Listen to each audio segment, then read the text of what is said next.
You good? All right. Well, Carl, I just want to welcome you to the line. I appreciate you taking the time to sit down and have a conversation with me. Well, dude, So, I'm psyched. yeah, Really, really glad to do this. yeah. So, here we are on the line. It's a podcast that's by Blackline, and our vision is to lift the view of the skilled trades.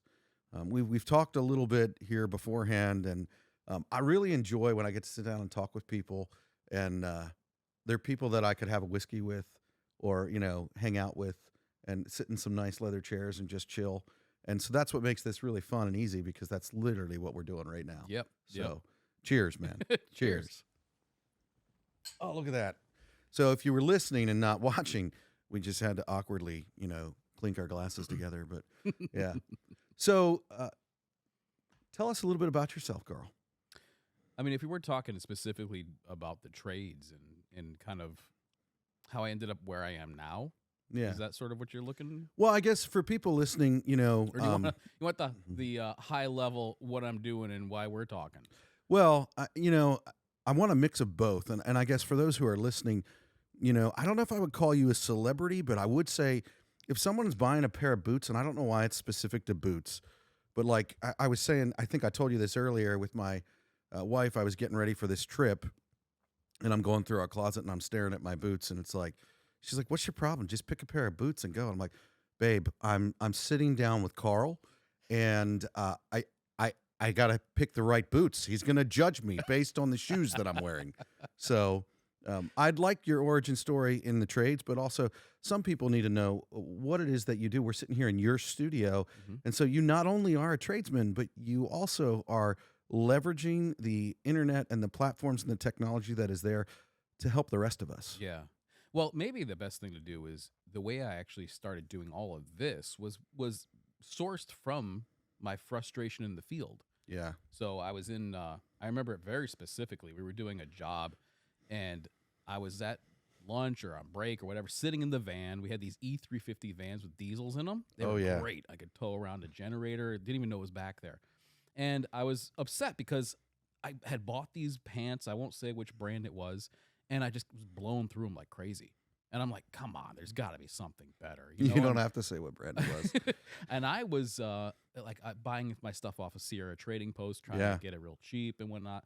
And I was really frustrated because I was on my BlackBerry Curve at the time, right? Oh, my word. That's revealing of your age. I know. And I was like just barely getting on the internet. I'm looking for something. Yeah. And just like an honest recommendation as to what might be better.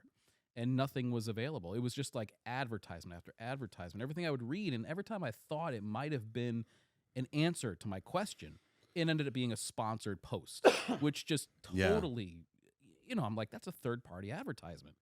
And I was so frustrated and upset by it.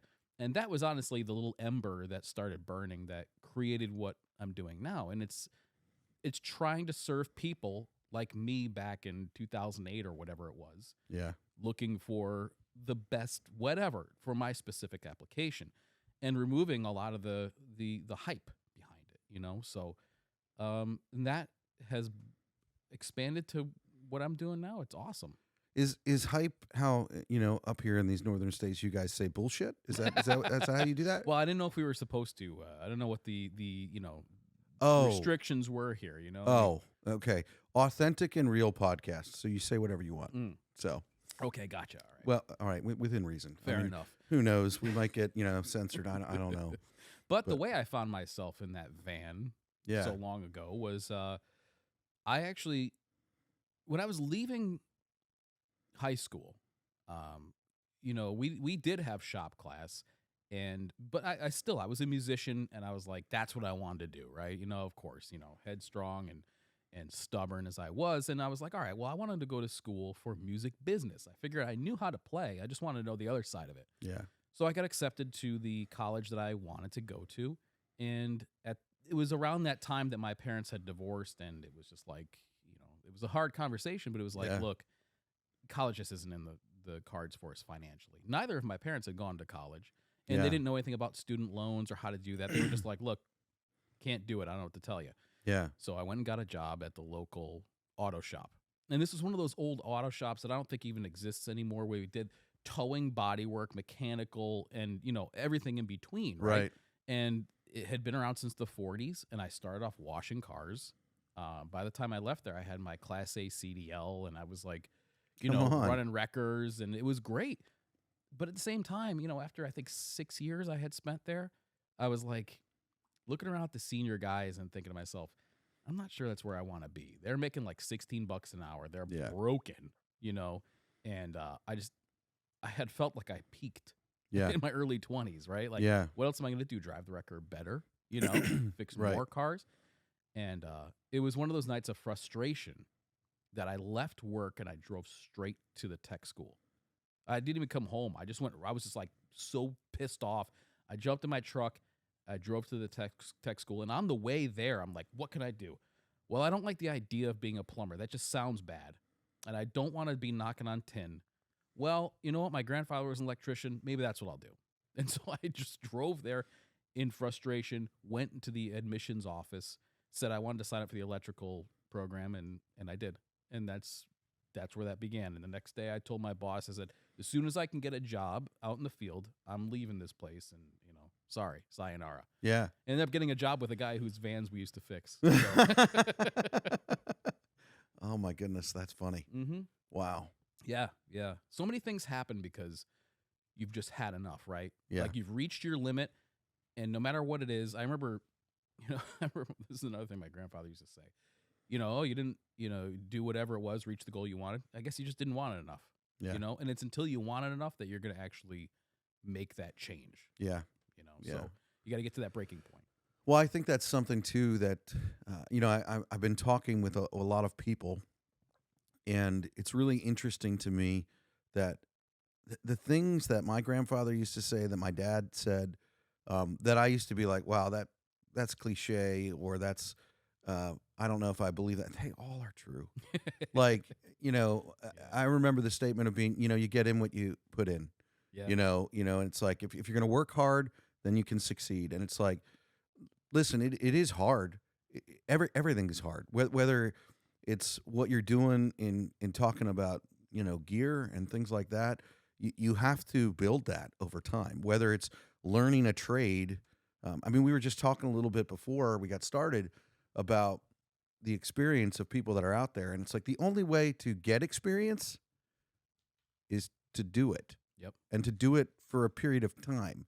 I remember when I was in the apprenticeship, and I've said this before, but it bears saying again. It's not a bad thing to repeat. When I was in my 20s, I started as an apprenticeship right out of high school. I'm pretty sure I got a job as an electrician apprentice before I graduated. And so I was like 2 or 3 years into it, and I thought, man, I don't even need to finish the apprenticeship. I know what I'm doing. Maybe I could have said that if I was like, I don't know, a painter. But and nothing against painters. I love painters. They're very fun. But there I was, and I remember the journeyman foreman that I was working for at the time. I was like, yeah, I think I'm going to do some side work, and I'm going to do some of this and some of that. And he looked at me and said, you have no business doing that, boy. He's like, and what I didn't realize is the amount of experience that I didn't have. Yeah. And I wanted to be somewhere that I haven't. Oh man, this is good. I wanted to be somewhere that I hadn't earned yet. And I talked with a guy the other day, and we talked about value. And it's like, we're drinking a good whiskey right here. And it's like, when you have to earn the money to buy the whiskey and you know what it costs, you're actually able to enjoy the taste, the flavor. You understand value. My sons, my boys, they love Legos. They did not begin to understand the value of their Legos until I started making them buy their own Legos. Yeah. That's the truth of it. And so we have to earn it. So for me, that's how my apprenticeship was. And the biggest thing is I'm still trying to earn it now. Yeah. Well, you touch on a good point, and this is something else that I've learned, and I try to tell other people, but a lot of times they're not receptive to it, which is if you want a life that's a little bit extraordinary, right? I'm not talking about, being, on the of the field during the Super Bowl or something like Right. that. But you just aren't satisfied with the status quo. You're going to have to do things that are outside of the ordinary. Boy, So, that's the truth. you know, when I was going, I remember specifically during my apprenticeship, I was making $13 an hour, which I thought was all the money in the world. And I was also running the wrecker at night. So I was running the wrecker at night for $50 under the table per call. And then I was like, well, okay, I got my license. I don't necessarily need to run that wrecker anymore, but I'm used to doing stuff at night. I'm going to start going to the local community college. And that's Yeah. what I did. And then started going to some of the ABC classes, right? For for foreman training, for plan reading, for almost anything that they would offer, Yeah. I would go to. And I'm like, because if I want to excel in this career or There it wherever is. it goes, I have to do things that are outside of the ordinary. And I remember Yeah. asking other guys like, hey, I'm going to go do this plan reading class. You want to come with me? Nah, I know how to read plans. You never thought that maybe they might know something that you don't? Yeah. Maybe. Have the humility to understand that no matter who it is, you can learn from them. So why Yeah. wouldn't you take the opportunity? Nobody ever took me up on my offer. And now I can say that, I mean, I am working for probably one of the biggest electrical contractors in the Northeast. Certainly one of the ones that people try to get into Yeah. and often fail. And a lot of those guys are still working at those old companies that I left. Yeah. So if you want to do the extraordinary, you have to go above and beyond. Yeah. Absolutely. Well, I think if you want to earn it and to be able to understand it and to win it, I mean, the fact of the matter is, it's a competition. It is you're going to get what you put out of it, and if you don't step up to the plate, then someone else is going to step up and take it from you. Yeah. I mean, not to shock you, but if you want it, you do have to go farther. You Yeah. do have to go farther than the next guy. And I think the thing that is interesting about that for me is it's not as hard as I think it is on the front end. When I get to the other side of whatever I thought was so impossible or so difficult or unsurmountable that I didn't want to do, it's like, wow, that wasn't as bad as I thought it was. Yeah. Now, some things were, Yeah. but I was just talking with a guy earlier today about cold plunges. Mhm. And we were looking at it and talking about what that does and how it works, and he was just talking through it. It's like it seems when you first start like this is just I can't do this, but then as you continue to plug away at it, then it just becomes natural. It just becomes what it is that you do, and so. Sometimes I feel like people just need to send it. And especially when you're young, like if you were in your early to mid 20s, we can say this now because we both are coming from the same generation. There wasn't a lot to lose at that time. And so that's the time to send it. Yeah. That's the time to do that. That's the time to be like, because like for me, I worked all day and I went to school at night. Mhm. That's what I did, and it ended well for me. And then the time of the experience and the things that I learned, being able then to invest them in the next thing and the next thing and the next thing, just realizing that our time is just that. It's an investment. Yeah. I think another way to put what you just said, if I could just kind of So paraphrase. listen, if you're listening to the podcast here, he's going to say what I said better and more articulate. So that way, and this is how a professional does it. So listen. If I can just kind of echo back to you what you said, I think that there's supreme benefit in imperfect action, right? Just doing it, right? I Yeah. would have never started doing videos if I had taken the time to do what I thought I needed to do, right? To prepare, to get the right camera, the right lens, the Yeah. right lighting, figure out how to upload to YouTube. I would have missed out on all those months of learning the lessons from actually jumping in and doing it. Come on. Right? I mean, you have to just say, okay, this is what I'm going to do. I accept that I'm going to make a ton of mistakes and I'm going to do it anyway because those mistakes are going to be what I'm going to learn from. Absolutely. And that's the best teacher. It is. There's no doubt about it. So along with that, right, not only imperfect action, but also you seem like one of the types of people who I enjoy speaking with because you're never really comfortable, right? If you and I, were totally satisfied with being journeyman or being a foreman running a small crew, that's what we'd be doing now. Yeah. It's totally viable. You can earn a good living. Yet we're here now after work, You've come from far away to do this thing, which hopefully bears fruit. But we Yeah. don't know that. Yeah. And so people like us who are never really comfortable and never really satisfied with where we are always going to push and forge those new paths. And the only way you really do that is through imperfect action and learning from those mistakes that you make. Yeah. Well, I think the difference between it being a mistake or it being experience is just that. It becomes experience if you don't quit. Mm. But if you quit, then it becomes a mistake. But you want experience, which means that you don't quit. You don't give up. You press on. You do it like you talked about it. I do it wrong. Hey, that didn't work. Let's figure out how to do this. Like I have built a business, and, you know, my business school was, oh my, that cost a lot of money. We did that totally wrong. Don't want to do that again. Yeah. You know, I mean, it's like, and I've been very lucky to, or fortunate to not have done anything that has been below the waterline, or at least I can bail water faster than the other guy. I don't know.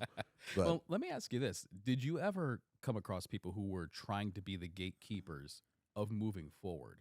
Because I remember specifically, as an apprentice, young, hungry, like you, thinking that I wanted to take on the world, I wanted to learn, how do I read specs? Where's the submittals? I want to see what that is, you know? yeah, And talking to my foreman on the job and him telling me, no, you don't see those things. Go back and do what it is that you're doing. yeah, And then later on, I remember talking to the owner of that company and saying, hey, I think I might want to like run a crew or learn how to be a project manager or whatever. And he would say, that used to be a title and the thing that they used to have, but that doesn't really exist anymore. You're better off where you are now. yeah, You keep finding people. As much as I would love to think that everybody's like you and I, rooting Yeah. for you and trying to Yeah. show you the path, a lot of times you're going to find people who are going to try to obstruct that path yeah. because they themselves were too fearful of moving forward.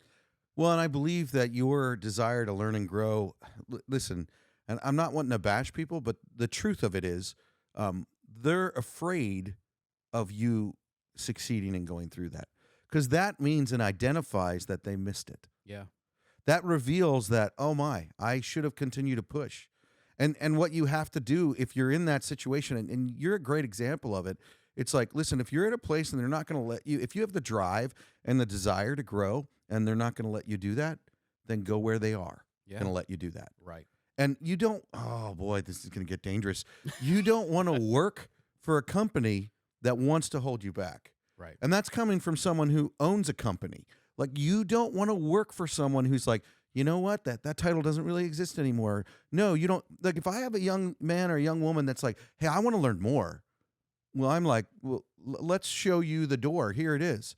Now, if you're saying that and you're just saying it because you want more money or you want more of this and you're not willing to put the time in, well, I'm going to sniff that out really quickly.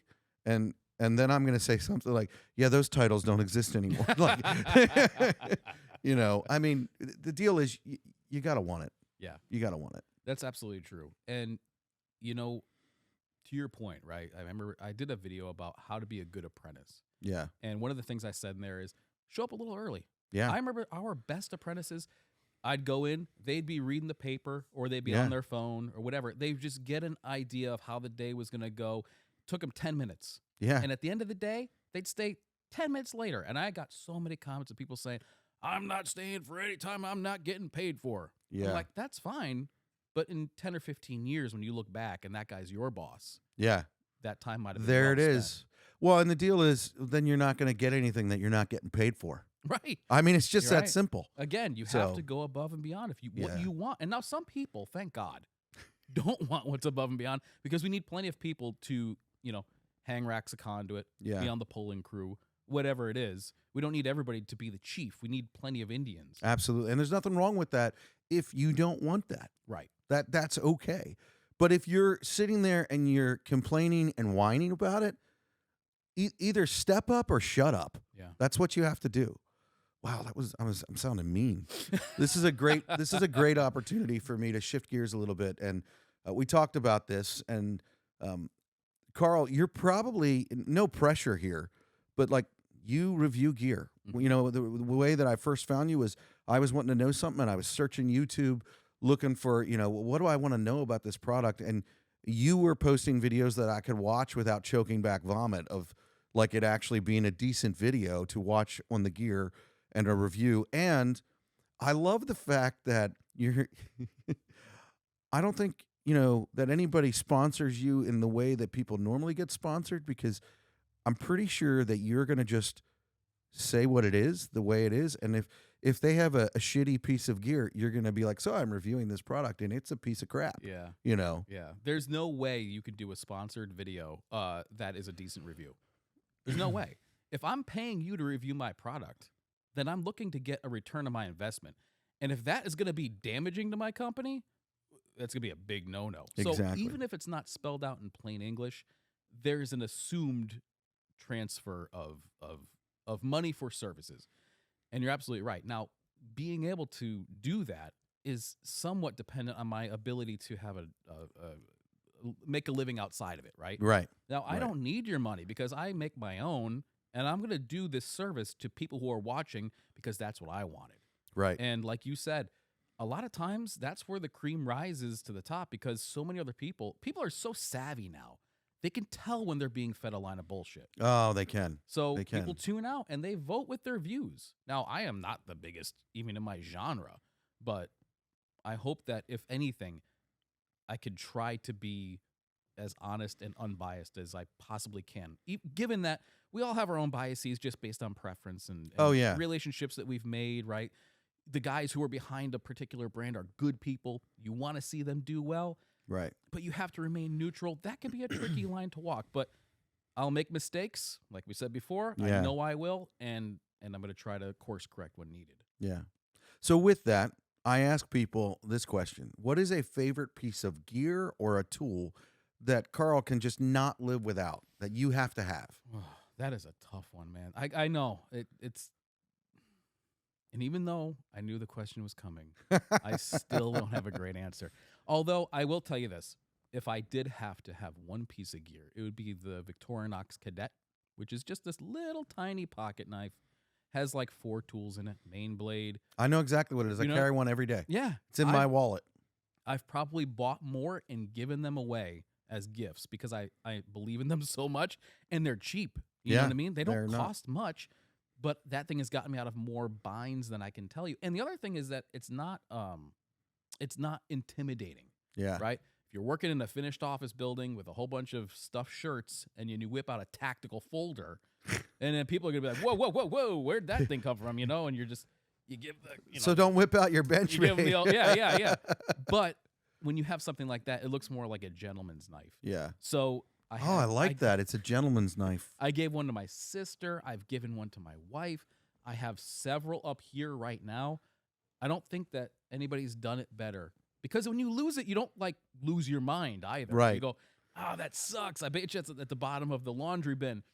But it's not going to kill you, right? Like a $200 Benchmade might. Yeah. It's a different story. Yeah, absolutely. Well, that, of course, Carl had a good one with the gear or the tool. So that's classic because I love the simplicity of the Cadet because it's simple. And the other thing that's really cool about it is they didn't change it. They found something that works, and they've been doing it for a little while. Yeah. And talk about a buy-it-for-life company. I mean, I'm not sure Victorinox has changed at all. Yeah. We were talking a little bit earlier about some brands that have changed owners, and that's why you almost can't buy based on brand name anymore. Yeah. It's too bad because I remember thinking, and I remember my mom saying, oh, yeah, North Face, that's a great brand, or whichever it might be. And you can't do that anymore because now who owns them? Right. What era did you get it from? Were they owned by this company or that company? I mean, look at Jeep. Jeep's been owned by, Kaiser, Willys, AMC, Peugeot. And so which one do you have? You just can't judge it that way anymore. So it is nice and refreshing to see a company like Victorinox, which I believe is still the same as they always were. Yeah. And I hope they never change that thing. Yeah. Because otherwise I'm just going to buy up as many as I possibly can. Yeah. No, absolutely. Well, I mean, we just talked about that earlier, and I mean, this is the place. We're here in your studio. I don't think I've ever touched so many different pieces of gear or clothing or, I mean, yeah. But you were showing me some different bags and whatnot because I was talking with you about a bag, and it's like same brand, same bag, different times, different owners, different bag. Yeah. same, but not. Yeah, totally. Yeah. And I want to, if you don't mind, if I Oh, can hijack the conversation quick. everybody wants I to would. listen to you anyway, so it's fine. This I'd is love the to. line, a sub podcast of anyway. Okay, so it is a little bit at odds, right? A tradesman, blue collar guy, who is concerned about, I guess, what would be considered fashion, right? Yeah. We're talking about clothing. We're talking about looking good and feeling good about what you're wearing.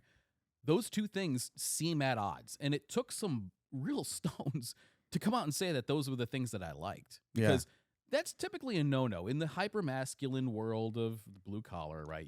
Well, I just wear what gets the job done, and I don't care. I get dressed in the dark.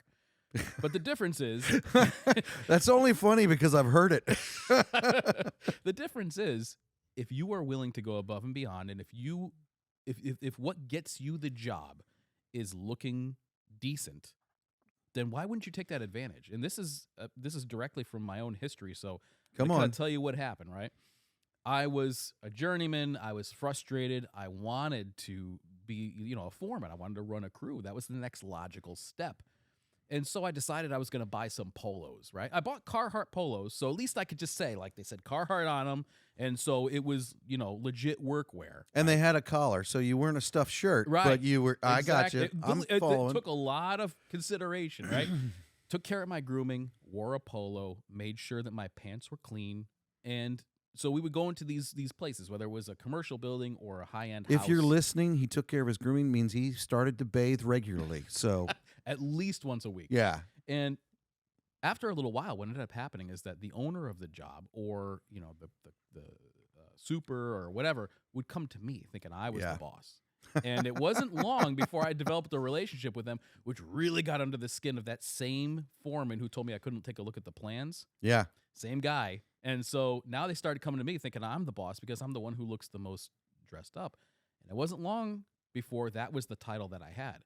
So Yeah. if all it takes is wearing something that's slightly different or giving a damn about how you look, and again, just kind of going above and beyond, why wouldn't you take that advantage? Absolutely.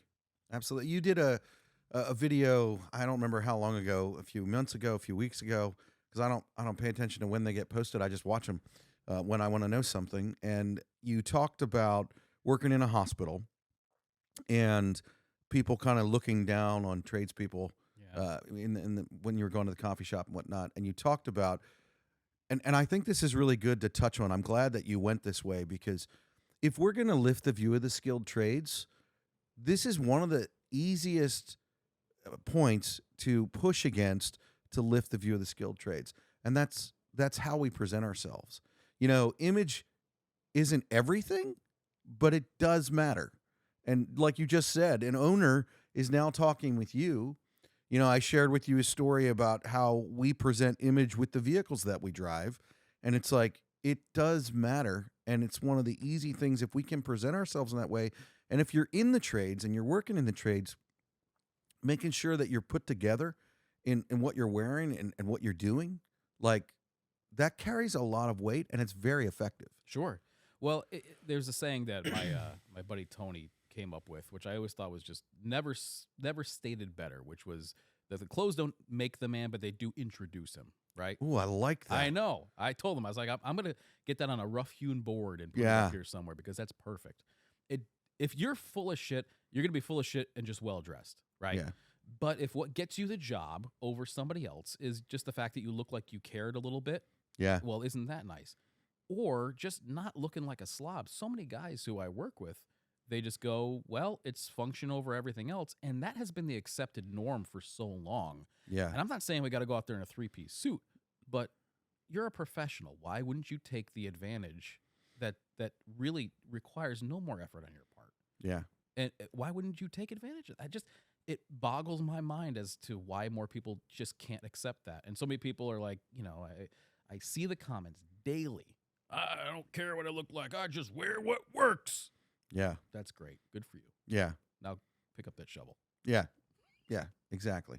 Exactly. Well, and I think that's what we need to be about and promoting. And it's worked well for me. I have always wanted to look the part, and I've liked to. I don't mind paying good money for good stuff. I hate paying good money for something that I was told was good that actually turns out to be shit. But it's like when I made some changes in my life and I wanted to present an image, whether it was the clothing I wore or the way that I talked or the way that I walked, whatever it was, it has always benefited me well. And like you said, if you're full of shit and you dress well, people are going to find that out.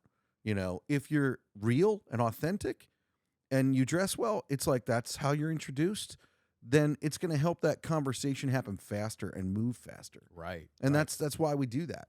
Yep. It's the same as I tell this to superintendents and foremen on the job. It's like we actually pay our guys, to be able to wash their trucks multiple times a week because we drive our trucks on and off job sites and they get muddy, they get messy. And listen, that's a badge of honor in some ways, but when you drive on a muddy job site and your truck is clean, people are like, what?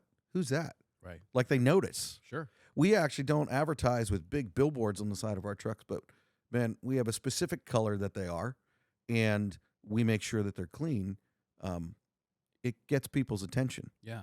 So, well, even though we're not saving lives, imagine this same speak for scenario. yourself. Okay. We might be costing them, depending on how well our installation went. Imagine this scenario for a second, right? You're getting surgery, and your surgeon shows up in torn scrubs, blows a snot rocket, and goes, "All right, let's do this." Yeah. You know what I mean? I got dressed in the dark. I'm just wearing what I'm wearing this morning. He's got a blue top on. He's got brown. He's got mismatched shoes. Is that the guy that you really want? No, maybe there's an eccentric surgeon out there somewhere, but that's not the guy that I want. I want the guy.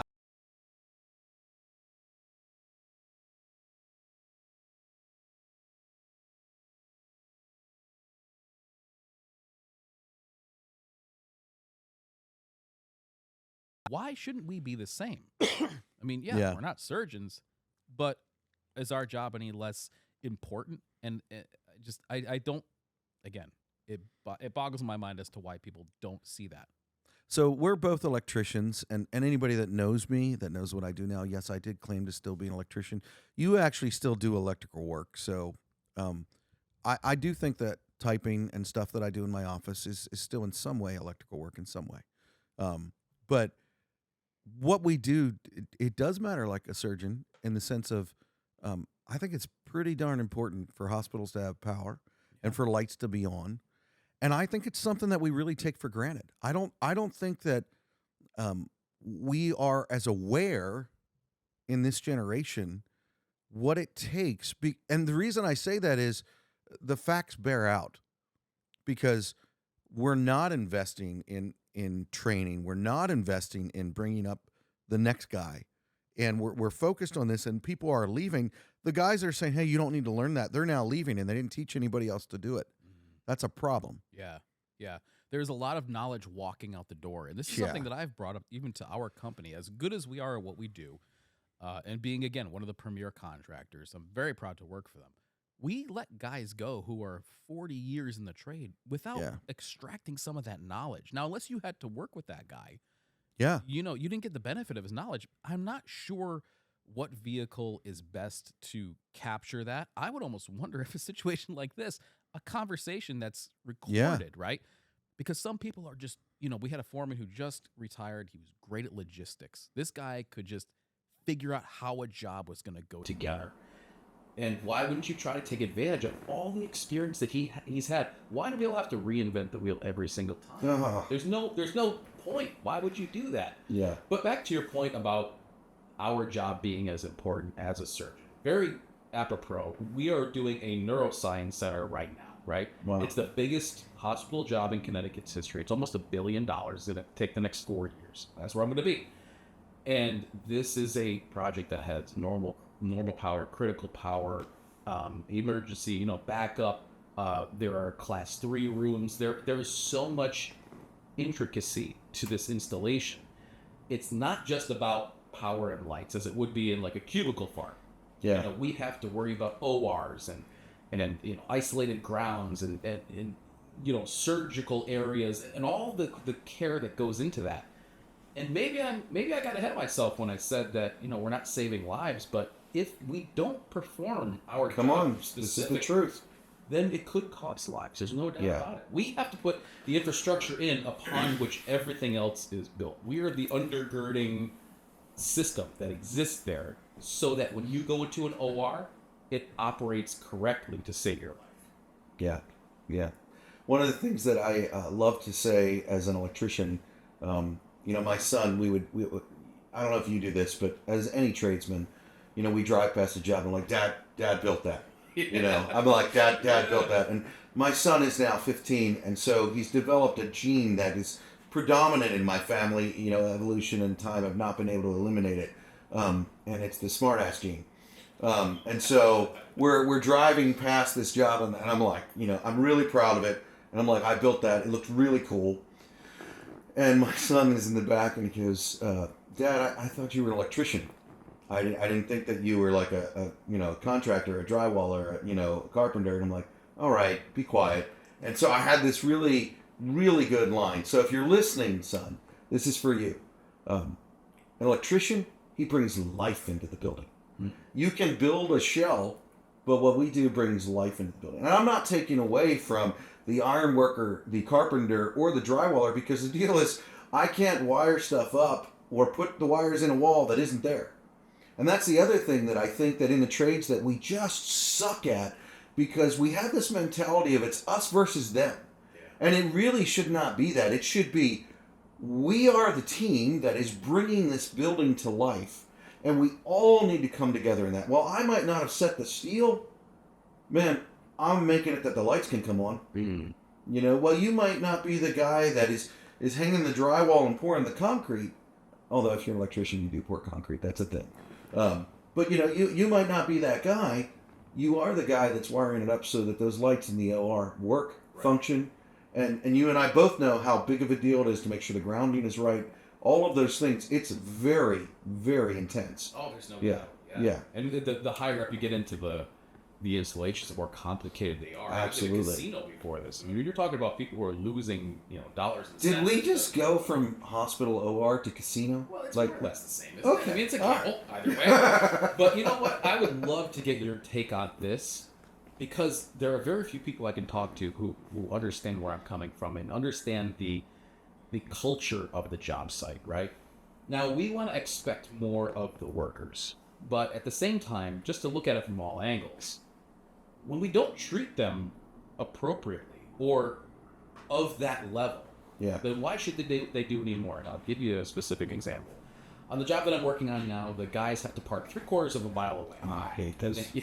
They have to walk there, carrying their lunch, carrying their tools, to be on site at 7 o'clock or quarter up to do the stretch and flex, right? Oh, you guys do the stretch and flex. Yeah. I mean, can we come and capture some video of that? That would be really good. I mean, it's honestly, you know what it looks like? It looks like 100 people doing the Thriller dance all together. You know what I mean? Like, remember those Chinese prison things where they're all doing like the coordinated dance? That's what it looks like. Everybody's out there in their high vis and everything. But okay, so you get to the job. Now you have to use the bathroom. Well, you have to go to the porta potty, right? Yeah. Which is never clean. Oh, right? No. So again, you're using the porta potty. You're eating lunch in the utility room, sitting on the bucket, right? So again, I find sitting on a live transformer to be way more effective in the cold, because you actually get a little bit of warmth. Yes, you do. Yeah. There's no doubt about that. But again, if we're requiring or asking of these people to present themselves as professionals, here it is. Bring it out. Why aren't the contractors treating them as such? Yeah. It's a difficult thing to ask, because again, just try to look at it from all angles. A lot of these people would, graffiti up the bathrooms if you gave them to them.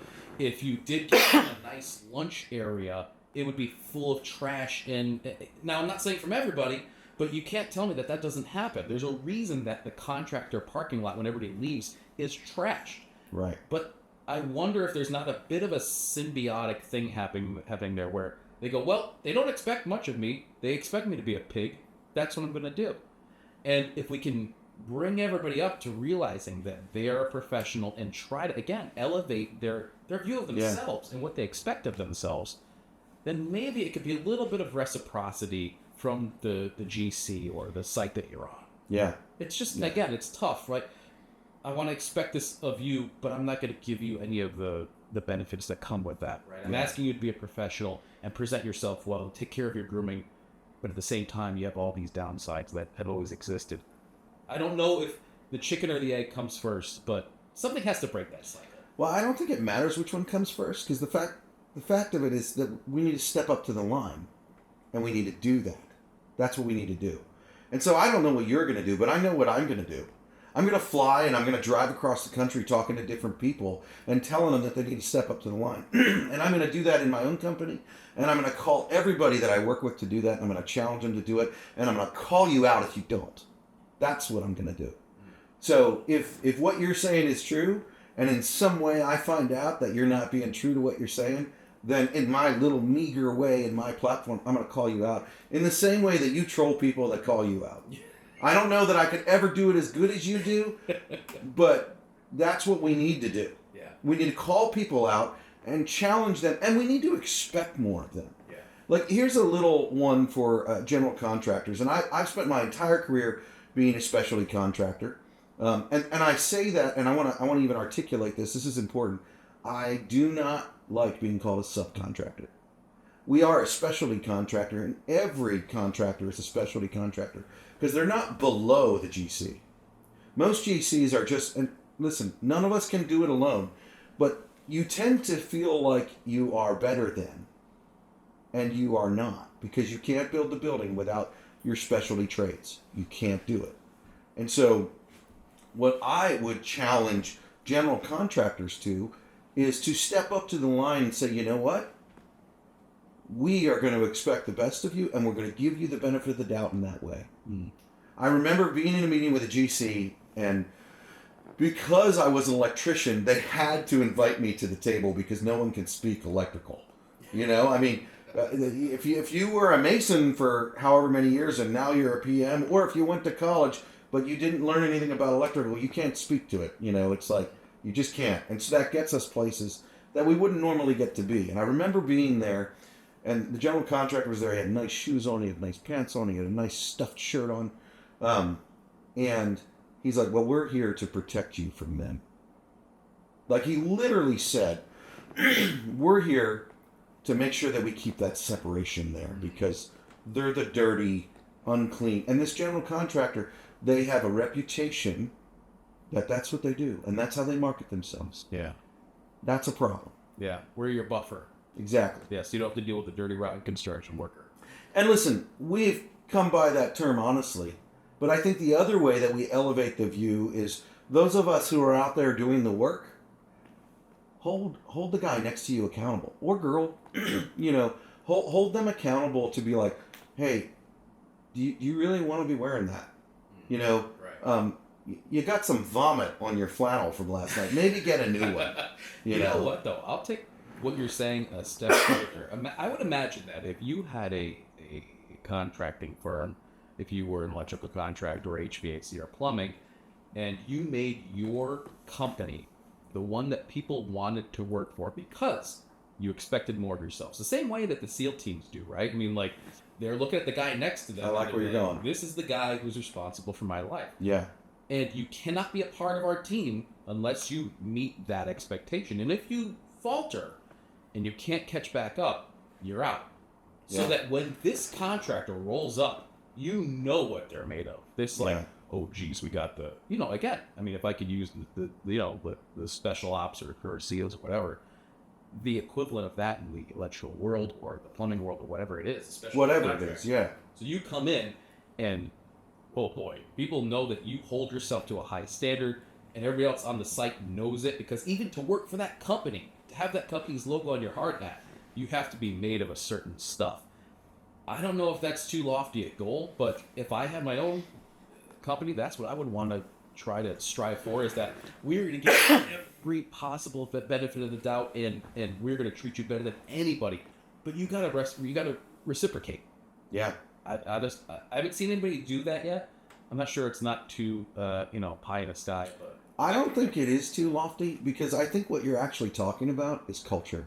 Mm-hmm. Like, and that's one of the things in the trades that I think that we have missed, because we get so caught up sometimes in doing the work that we forget about the culture that we're building. We're so focused on the work that we actually don't focus on culture, and so it just ends up being whatever it is. Yeah.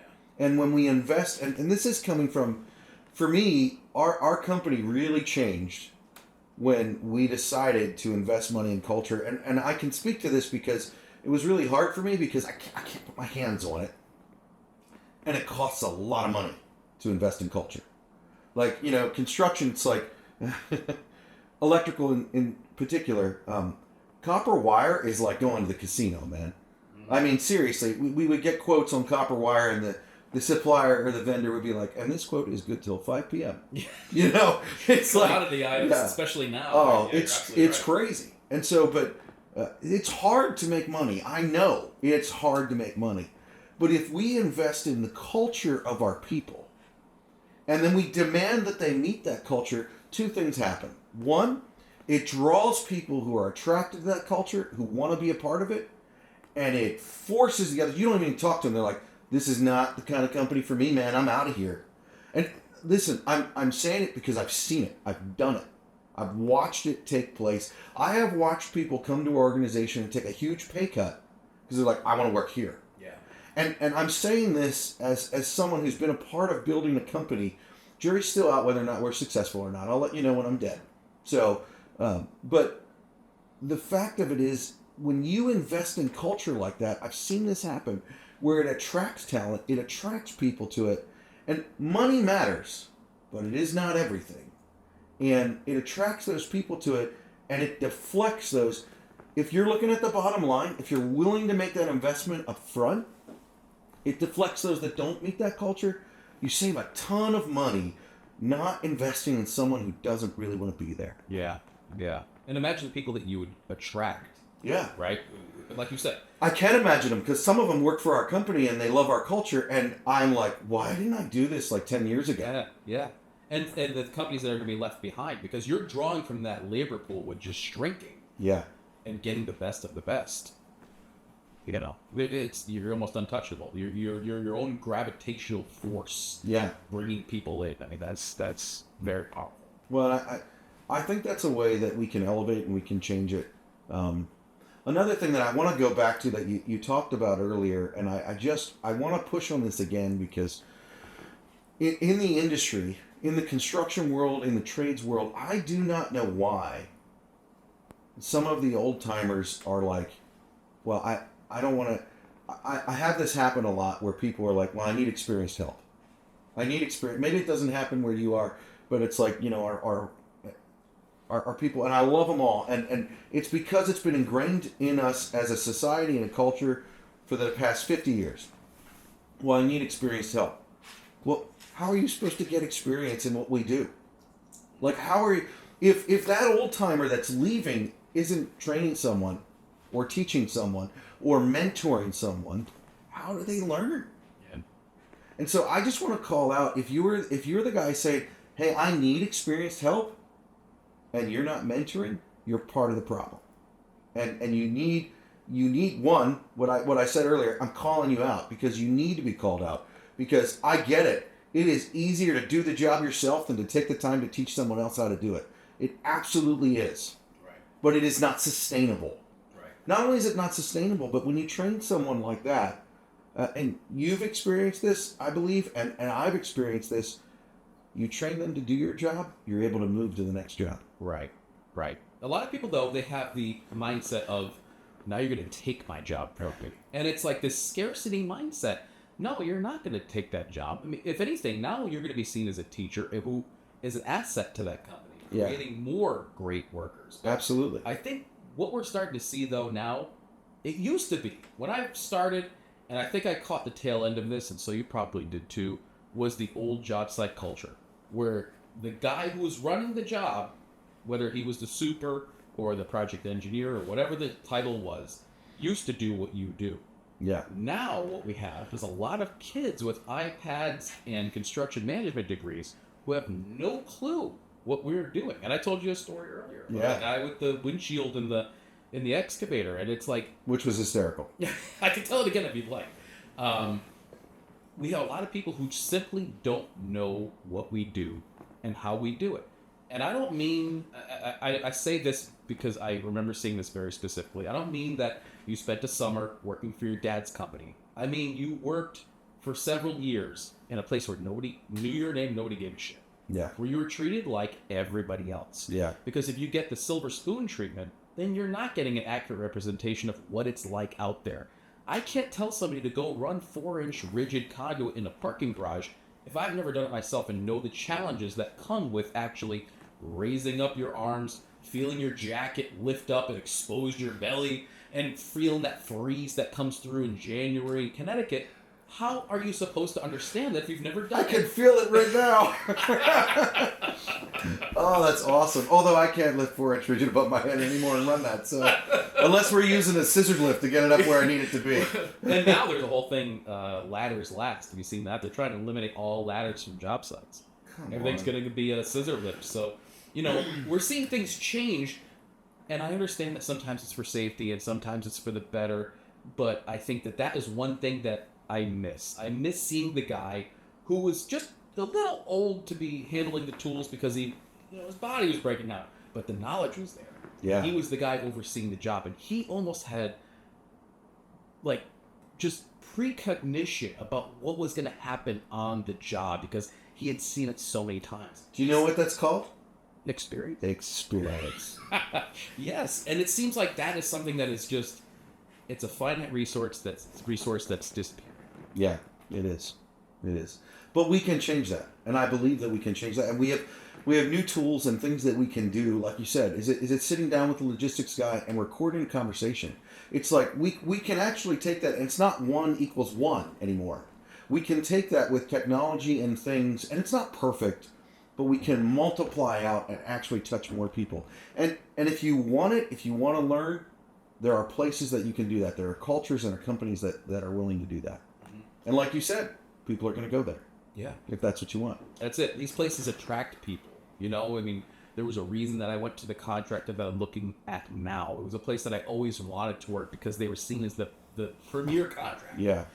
And to get there is not easy. And I'm sure, again, it's not cheap. I've never seen that side of it, but you can't tell me it's not worth it. So for me, it was the scariest number I ever looked at. But I made the decision to do it.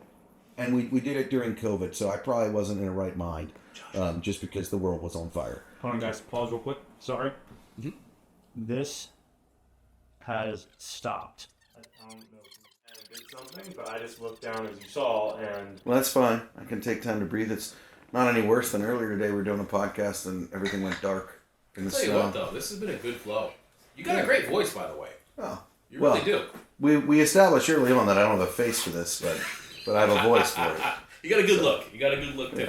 But Alright. you do have a good voice. Listening to you speak and stuff like that, it's hard for people to modulate their voice and actually sound...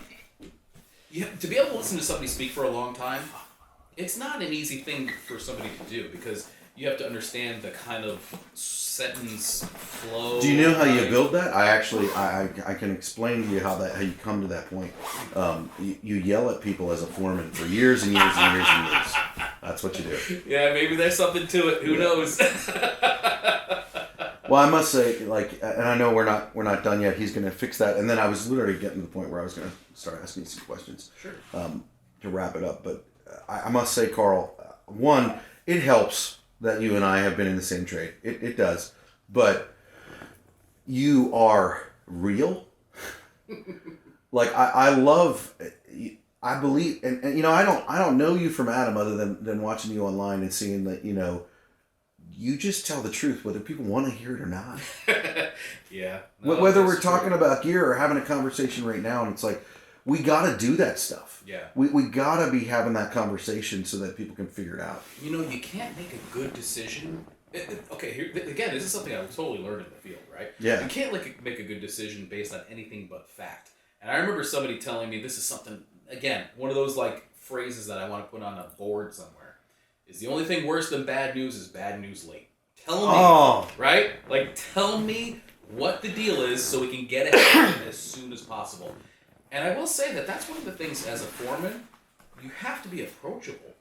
Yeah. If you jump down the throat of everybody who makes a mistake, because I make mistakes daily, right? If you jump down the throat of everybody who makes a mistake, and they're afraid to tell you about it, you're going to shoot yourself in the foot. You have to be there and be like, all right, you're a dumbass. We're going to fix it. Don't worry about it. Yeah. If anything, you got your guys back. Yeah. Right? So anybody else in any other trade, the super, come at me. I'll explain what happened. You know, I got you. And people need to know that, right? But Yeah. And so it really kind of goes back to the same idea, which is whether it's only thing worse than bad news is bad news late. It's all basing your next decision on facts. Yeah. Even if that's not what you want to hear. Yeah. You know? Well, and wow, I'm glad we're not recording for this part. We live in a culture and a world where it's like people don't want the facts. Yeah. I don't want to hear that. Well, it doesn't matter if you don't want to hear it. It's the facts. I know. You know, and it's like, and it's really dangerous. It is. Well, it allows people to create their own reality. You know, because now you have these notions which are based on bullshit. You know, and it's like Notions based on bullshit. well, when somebody tells you something and you go, wait a minute, everything in my brain is saying that's not right. Yeah. But you're telling me that it's real. You're telling me the sky is orange. I just don't think that's true. And that's why there's so much cognitive dissonance now. You're just like, no way that's the case, right? Yeah. It's just, and I see that more often than not. It's. I agree with you. I don't. We talked about this the other day too, and I would love to again. It's just very rarely I get to speak to somebody in this kind of format who's been where I've been. But he was saying, you know, one of the big things that used to be fun about the job is being able to talk to the guy next to you, tell him jokes that would make a rat vomit. You know what I mean? And like, you know, the ball busting that would go on. Not that you would yell at ladies. It's not like New York, right? You know, yelling at girls walking by. But the job site culture was a blast. I love how you just destroyed an entire state with one statement. It's not like New York. Not like New York, yeah. But you know, right? I mean, you remember that? Like the best times of my life in the job were when we would throw the radio in the corner. Everybody would kind of agree on a station. You'd be busting stones the whole time, trying to outwork the guy next to you, and it was fun. It was fun. That's gone. Yeah. Especially these big jobs. Now, residential is pretty different because, you know, it's kind of the Wild West. I don't know. I don't do residential. I never have liked it. And I won't say that on camera either. But like, I started doing residential, then 2008 happened. Yeah. Well, I know what you're talking about. For us as a company, I love when I hear my guys say this. So we work on treatment plants and different things, and so we have to do shutdowns sometimes. And I had a young guy come up to me and he goes, it was a 30-hour shutdown. Like people were awake for 30 hours. I know that maybe we're not supposed to do that, but you know, when you are powering the plant with a tractor trailer sized generator, and it's millions of dollars if they aren't done by a certain time, we just worked our asses off. And we got to the end of it, and this young man comes up to me and he goes, I think I had the most fun in the last 30 hours that I've ever had at work. Yeah. Because it was totally different. It was literally like, all right, the world's going to end and we're all here to save it, man. Totally. You know, and it was... Yes, exactly. And you get that feeling with some of these things where there's real stakes. You're the hero in your own little situation. Absolutely. And it's great. And everybody wants the fucking high five at the end. And you celebrate and you feel great. Yeah. That kind of high doesn't exist in the office world. No, it doesn't. I swapped memory cards. I always let that one transfer. So we're... Okay, cool. Okay. I don't even know where we left off. Yeah, I don't know where we left off either. Are we rolling? Little technical difficulty. Okay. Were we rolling when you like through an entire state? No, I don't think so. I think okay, all right. So we said don't all say it. this- I can't go there now. We said all this awesome stuff while we were on commercial break, sponsoring no one's product at all here with Carl. So we were kind of wrapping it and coming to an end, but to talk about some of what we were talking about while we were on camera but off air, you know, the camaraderie that is there, and we started off with talking about mistakes. So I'd like to just, you know, what is a mistake that Carl has learned from, and you even already talked about this, but it's like, what do we do as individuals with mistakes, and how do we learn from them? Yeah. The one that comes to mind, right away was not actually as my time as an electrician. It was my time as a mechanic. So we used to service. I love how you picked a mistake that can endanger your current career. Well, So- you know. Because this was pretty catastrophic. We used to service the trucks that were from a lumber yard close, right? And we used to get these big auto car trucks that would come in with the the grapple on the back and everything like that. So we'd service these things, and they take 20 quarts of oil or whatever it is. And I put the drain plug in, but forgot to tighten it. And so this guy went down the road and dumped all of his oil down the highway. Oh. And luckily, he was smart enough to see the oil pressure gauge and saw the light and shut it off. And That's everything because like this that. was probably 20 years ago. It was a long time. They would drive it till it blew up. It was a long time ago. Yeah. And I remember they were talking about how the DEP might have to come out and clean up the oil that had been lost on the road and everything like that. And I got to tell you, that might have been 25 years ago, but I still double check everything that I tighten. Yeah. Every bolt that I put in gets tightened right then. No more just finger tight and I'll deal with it later. And I think that if there's a larger lesson to be learned, it's just finish the damn job. Don't leave it till later. Loose ends kill the job. Yeah. No matter what it is. If it's temp lighting above a grid that you forgot, or loose ends do kill the job. You know how many job schedules, and this is coming from someone who's watching the spreadsheets, like jobs profitable, loose ends not profitable. oh yeah. Like, I mean, yeah, they do kill the job. You get all that the way. punch list and it's several pages long. I mean, it's just I've transitioned to doing more QA QC on these jobs. Okay. And when we get punch lists in and they're just, again, pages long of stuff that I go, why didn't somebody just take care of that then? Yeah. Again, finish tightening up that bolt.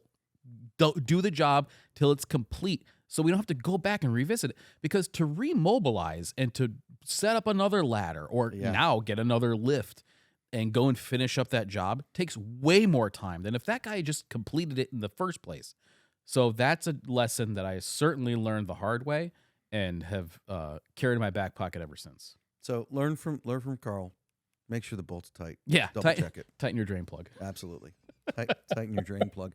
Can we make that a trailer for this? Like, tighten your. Never mind. Well, I'll tell you, we have a little bit of a saying on this job now. We kind of come up with these colloquialisms, right? Where we find something that maybe doesn't mean that in the beginning or at its on its face, but when you actually apply it, it does mean something.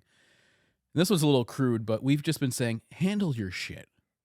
Just handle your shit. That's your job. You should get hard hat stickers made. That's like a business right there. I might. Just handle your shit. Do what you're supposed to do. Come on. And just to its completion. I don't need to know about it. Just handle your shit. Yeah. Just do what you do. And so that's been a little bit of a war cry around our job, which is just like, come on, dude, handle your shit. And straight from Carl's mouth, handle your shit. Again, maybe verbatim. Yeah. It's not the best thing to do, but with my application, I think it might carry some merit.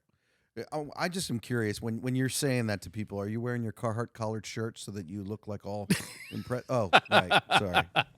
Yeah. Like I said, the gene does not, my son comes by it, honestly. So, lastly here, what would your motivation or encouragement be to those who are listening? Whether you've been in the trade for 30 years or whether you're just starting. Yeah. I mean, I've faltered for sure at times thinking that, maybe this isn't for me. Maybe I need to do something else. Maybe I'd be better off getting the job with the least amount of responsibility and just coasting, And it's easy to do that, but I will say that all of life is managing your energy levels. Yeah. And usually when I'm feeling that way, it's when I'm tired, I'm spent from the day, and I'm like, I don't want to do this anymore. Yeah. I never feel like that when I've taken care of myself and I've, gotten proper exercise, proper sleep, eaten well. Yeah. Then I feel like I'm ready to take on the world. But I think that a lot of times you can kind of wallow in a crappy feeling thinking that that's the truth. Yeah. But it's not. A lot of times those are so dependent on the situation that you're in and the headspace that you're in. And maybe it's always best to wait a little while, right? Yeah. I mean, just maybe it's going to blow over. And every job eventually is going to have its problems, and every trade is going to have the things that suck about it. Our commute is always different. The job is always in a different place. You have to go where it is. You have to, use the porta potty and all that stuff. But, maybe it's not the worst thing in the world, because every job comes with its downsides. So, I think that maybe looking at it from that perspective, which is at least it's kind of the devil thing, right? Yeah. We know that that's what it is, right? You have the downsides and stuff like that. But the truth is that in the jobs that people don't want to do, which seems to be increasingly using your body, using your, right? There is opportunity. And now more than ever, with more people retiring and less people joining, I mean, the opportunity to stand out and make a really good living is probably better than ever. It's actually not all that hard to stand out. We've done that on jobs, and I've had people come to me, superintendents and different people, and be like, "Hey, boss, we just did what we said we would do, and they're really impressed by it." What in the world?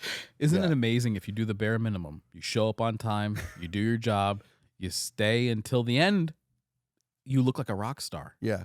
That's how low the bar has gotten. Can you not tell people that the bare minimum? I'm still trying to run a company that people think we're impressive, and now they know that we do the bare minimum, and we're rock stars. But that's what's expected, and that's again how low the bar has fallen. I hope that it goes far above that. Yeah. And I think that maybe we're at a turning point where the tides are shifting a little bit. Obviously, there's more of a focus now. I've gotten more requests to talk about the trades this last year than ever before, and I've been doing this for about 8 years. Wow. The YouTube thing. Until recently, people who haven't really wanted to be a part of it, but now it seems more than ever people are interested in it as a viable career path. I've been a part of it for 25 years, so and that's just it. From those of us who have never known anything different, it seems like, where have you been all this time? But at the same time, you know as well as I do, the people who are leaving the trade and retiring out far surpass the people who are entering the trade. It's 5-1, actually. Oh. The stats are 5-1, and that's an old stat. It might be worse now. Yeah, I believe. Meaning for every 5 that leave, 1 is coming in. That math does not work. No, I mean, not even replacement value, not even close. Not even close. And the quality that you get. I mean, we have some that are pretty good, but I would say the average age of our workforce is about 50. Yeah. It's amazing. It's not sustainable. No, there's just no way. And we have a couple rock stars. This kid Tyler, who I actually just did I'm using it to my advantage too, right? I gave him 3 pairs of boots and told him to try out each one for 30 days. And each one is kind of a different tier, because he's such a great apprentice. This kid, no matter what you put in his way, he's going to surpass it, right? And he's an Army veteran. He was a tank commander and stuff. But that's badass. I'll tell you, and he's incredible. If we could clone him, we would. Yeah. You don't come across Tylers every day. No, you don't. Unfortunately. Yeah. Well, so I just have to say, if you want an honest review on gear, go to YouTube. Carl, where can people find you on YouTube? If you can spell my Polish last name, you can find me. Okay, well, then you're all screwed. Murawski. Okay. All right. And you're on Instagram as well? I'm on Instagram and goddammit TikTok too, which I hate, but Yeah. necessary evil now. TikTok, whatever. Yeah, I understand. I love the fact that when you go on your website there, you're like, I'm on TikTok, and I hate it. I do. But look, if you got to stomach things that you don't want to do, I guess, but you have to go where the people are. And unfortunately, I put up a couple of little things about the trades and stuff like that on TikTok, and they've got hundreds of thousands of views. Wow. So maybe people there are listening. I will spread the message anywhere I can. Yeah. And if I have to go to a terrible, terrible app, I will. Well, I'm really honored that you decided to step up to the line with us. Since, to hear that people are asking you to talk about the trades and you decided to sit down with us, that's meaningful to me. So thank you. Oh, I dude, appreciate that. My pleasure. My pleasure. Yeah. So Absolutely. if you're listening and you've heard what we're talking about and you like it, then I ask you to subscribe and to listen and step up to the line with us. If you're a journeyman, if you're someone who has no idea how to get into the trades or what to do, step up to the line. You can go to blacklineltd.com and we can help you in that way. But also, remember, if you have the knowledge, be a mentor. Take the time. Talk with them about it. If you don't have the knowledge, keep pushing, keep seeking, keep trying. Have a great I lost it there. We had the mic actually cut out. I didn't talk stupid. So yeah. Have a great day. Oh, that was a lot of fun.